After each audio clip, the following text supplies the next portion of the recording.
Of the question. So proceed. So when you received the letter, you made the conclusion that you will appear in response to the letter. Yes, Your Honor. That's correct. Now, did you examine the original of all those documents referred to in there? We have the file copy. We don't have the original unfiled. That is not my question to you. May we request for an order ordering the witness to answer responsibly? Witness, please Yes, Your Honor. understand the question very carefully and answer it directly. I'm not asking. Yes, sir. I'm not asking you whether. I'm asking you whether at the time the request was made, you have the originals of those documents with you. Only yes or no. Yes, Your Honor. Do you have them with you now? No, Your Honor. Why? Why did you not bring them? What the original copy is with the appointee, and we have the duplicate copy unfiled with our All right. office. So you are telling us now that you were not able to bring it now because you do not have possession or custody of those documents. Of the original, sir. Yes. So Yes. when you made the certification, the original is not with you. Am Yes, I Your right? Honor. Yes, Your Honor. That is very clear. Huh? You do not have the original, and yet you are certifying to the correctness of the duplicates. Your Honor, Oh, what the witness stated is that the original is with the one who filed that. Kindly just, That's if Your misleading, Honor, Your please. Order. Let him finish first. Oh. And then, if you want to redirect, then make a redirect question.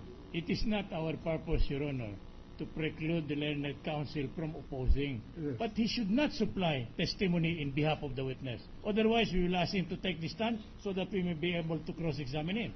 Yes. And that will be a very noble issue, examining the counsel for the prosecution, Your Honor. We have a very simple question.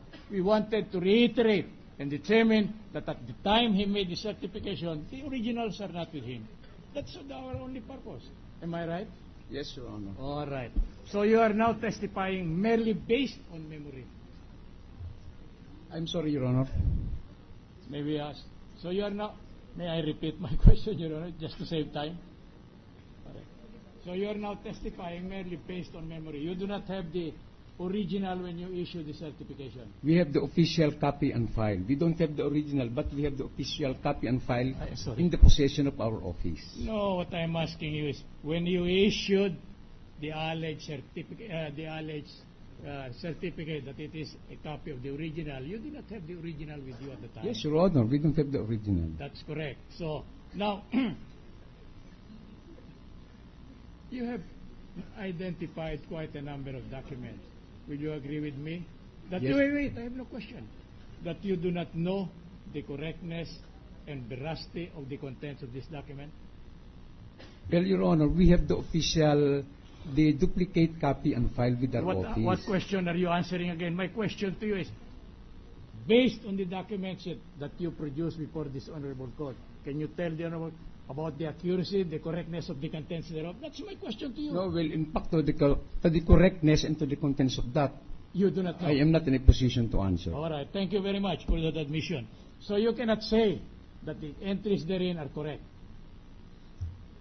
Yes, Your Honor. You cannot say also that the contents thereof are a falsity or in violation of the law. Am I right? Well, I am not in a position to answer on that question, Your Honor. Thank you. Why not?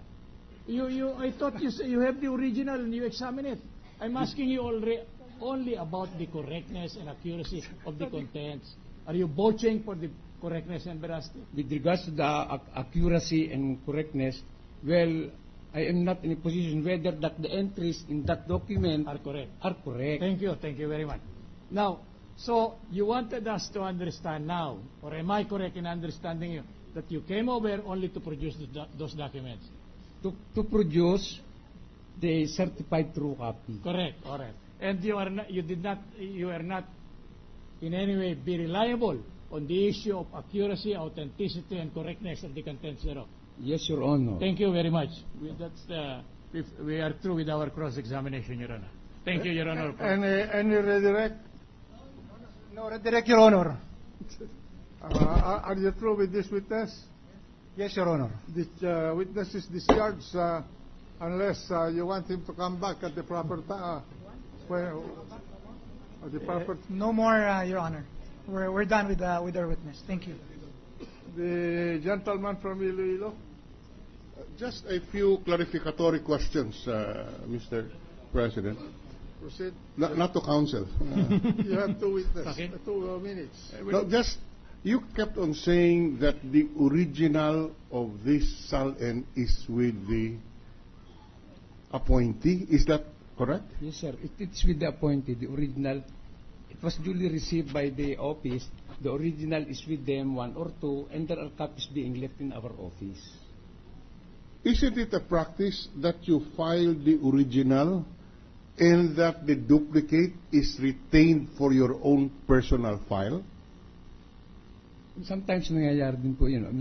Pero meron po kami yung pong aming official file. We have also sometimes original, sometimes duplicate copy.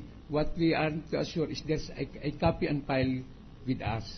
So the duplicate file in your file, or the duplicate copy in your file, is a faithful reproduction and copy of the original. Yes, Your Honor. Yes, Your Honor. That's all that we wanted to clarify. Senator Pangilinan. Yes, just a clarification, Yes, Your Mr. Honor. Witness. Yes, Your Honor. What is the difference between the original copy and the duplicate original copy? Are they both signed by in this case, by Mr. Corona, by the filer? Yes, Your Honor. They're both signed. Yes, Your Honor.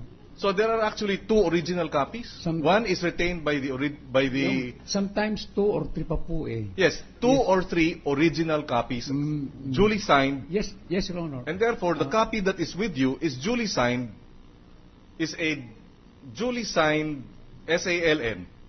Yes, Your Honor. So it is a duplicate original. Yes, Your Honor.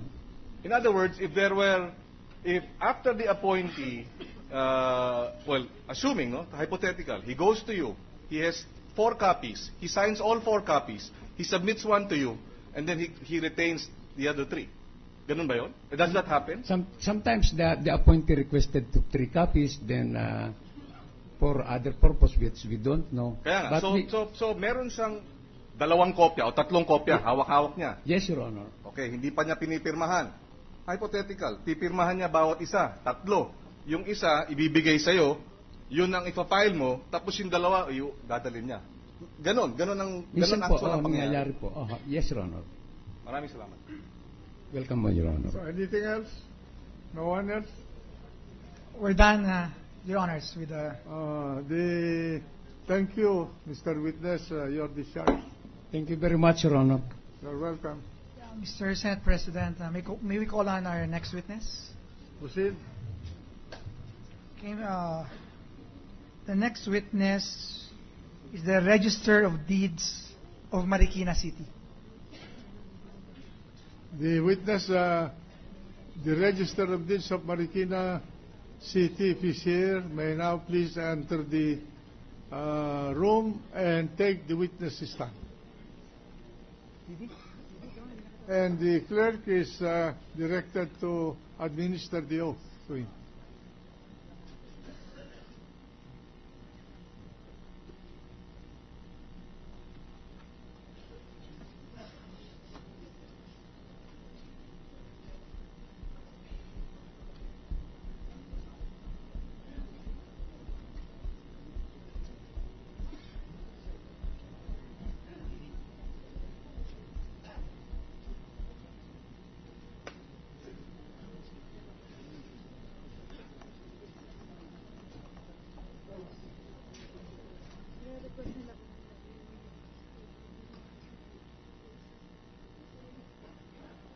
There is a request here that the next witness should be presented tomorrow because the hour is getting late. What's the pleasure of the body? He's here, Your Honor, our witness. Is would the prosecution agree that we will continue tomorrow? We agree, Your Honor, if that's the pleasure of... Baka mag-conflict. although we have 8 more witnesses for... Anyway, we'll tackle them tomorrow when we start 2 o'clock. May we just request, Mr. Senate President, that that the 8 witnesses be directed to appear tomorrow instead of 2 Yes. o'clock, at 10 o'clock for marking of exhibits at the office of the... Impeachment clerk. all the witnesses that appeared today and who should be testifying today are directed to appear tomorrow at 10 o'clock for the markings of the documents requested from them under the subpoena duces tecum issued by this court, and to also be present at 2 o'clock in the afternoon to attend the formal hearing during the continuation of this case tomorrow afternoon at 2 o'clock. So ordered. Thank you, Mr. Senate President.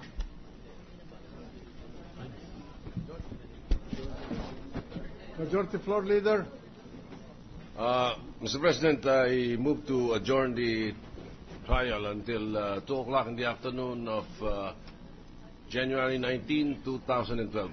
Is that January 19, 2012, 2000, tomorrow? Thursday. Is there any objection?